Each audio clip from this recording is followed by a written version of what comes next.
Well, hey guys, thanks for joining me today.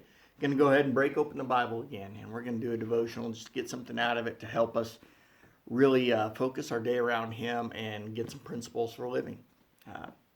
Because life is better His way. All right, guys, I want to go ahead and look at the book of First Chronicles. It's in the Old Testament.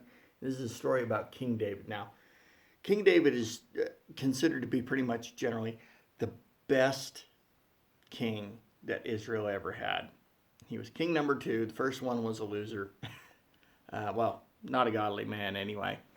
And David came along and he was called the man. God himself called him the man after God's own heart.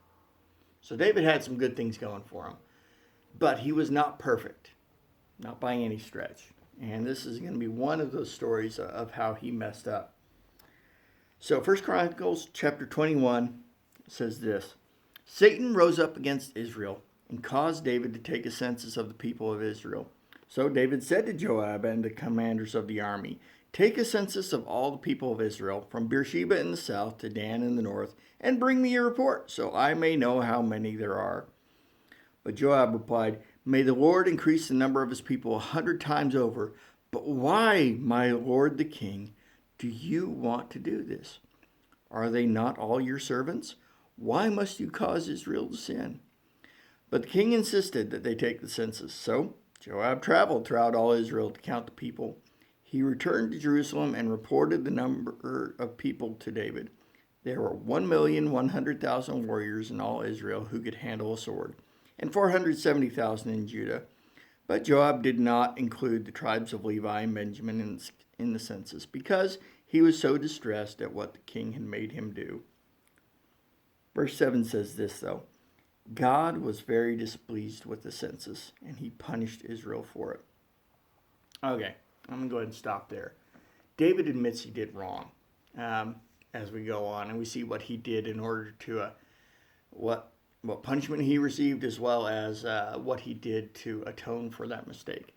But the reason for this is this. First of all, you got to understand this word, this name, Satan. It's used as a proper noun here, so presumably a name, but it might be talking about Satan as in the devil, as in, quote-unquote, the enemy of God. My personal theory is that it's because the name simply means an adversary. That's what the word Satan means, an adversary. And so basically I think that somebody rose up against Israel, and David was wanting to know how strong his army was so he could go fight if the need arose.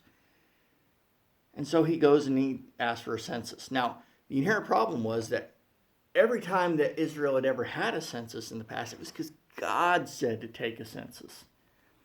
Now, there's pretty much 2 reasons that in those days you took a census. Because A, you need to know what your fighting strength was, or B, you needed to tax people. So you needed more money. The inherent problem with that in David's case is that this is a matter of pride. And this is a matter of not trusting God. Because the pride is that it's his kingdom, he can do what he wants. It's never a good attitude to take when you're in charge of God's people. So we see that pride on his part. We also see this idea from David that he wants to know what the fighting strength is. That's what the report came back. It said over 1 million people who can handle a sword. David wanted to know what the fighting strength was instead of trusting God. All the victories, all the great victories that Israel went through was because they trusted God. And so, here's where I want to step back from what David did and bring this back into our lives. Guys, we can go out with pride, saying, this is my territory, this is my turf, I'm in charge over it, I can do it my way. We can also stop it and we can assess the strength we have by what we can count, what we can figure, how much money's in the account, etc. And we totally lose sight of God in this whole equation. How it's God's territory. When we've surrendered our life to Him, it's no longer ours. He is in authority over it. And He is our strength. So guys, that's what I want to encourage you with. Lean on Him today. Don't rely on your own strength. That's all I had for you guys. I love you, and I'll see you next time. Bye.